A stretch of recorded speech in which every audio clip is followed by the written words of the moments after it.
ନମସ୍କାର ବନ୍ଧୁଗଣ। 12th pass କରିଥିବା ସବୁ ପିଲାମାନଙ୍କ ପାଇଁ ଆସିଛି ବଡ଼ ଖୁସି ଖବର।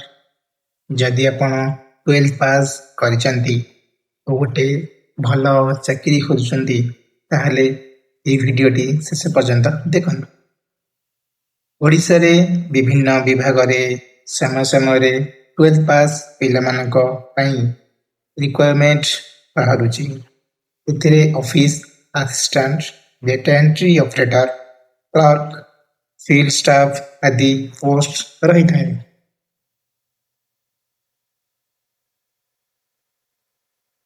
ସ୍ୟାଲେରୀ ମଧ୍ୟ 20,000ରୁ 30,000 ଟଙ୍କା ପର୍ଯ୍ୟନ୍ତ ମିଳିପାରେ ପୋଷ୍ଟ ଅନୁସାରେ।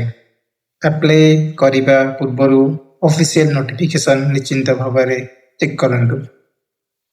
ଯଦି ଆପଣ ଓଡ଼ିଶାର ସବୁ ଲାଟେଷ୍ଟ ଗଭର୍ଣ୍ଣମେଣ୍ଟ ଜବ୍ ଅପଡେଟ୍ ଏବଂ ଏକ୍ଜାମ ଅପଡେଟ୍ ଆଉ ରିକ୍ୱାରମେଣ୍ଟ ଖବର ପାଇବାକୁ ଚାହୁଁଛନ୍ତି ତାହେଲେ ଆମ ଚ୍ୟାନେଲ ଓଡ଼ିଶା ଗଭର୍ଣ୍ଣମେଣ୍ଟ ଅପଡେଟ୍କୁ ସବସ୍କ୍ରାଇବ୍ କରନ୍ତୁ। ଯଦି ଭିଡ଼ିଓଟି ଭଲ ଲାଗିଥାଏ ତାହେଲେ ଗୋଟିଏ ଲାଇକ୍ ଆଉ କମେଣ୍ଟ ସେୟାର କରନ୍ତୁ। ଧନ୍ୟବାଦ।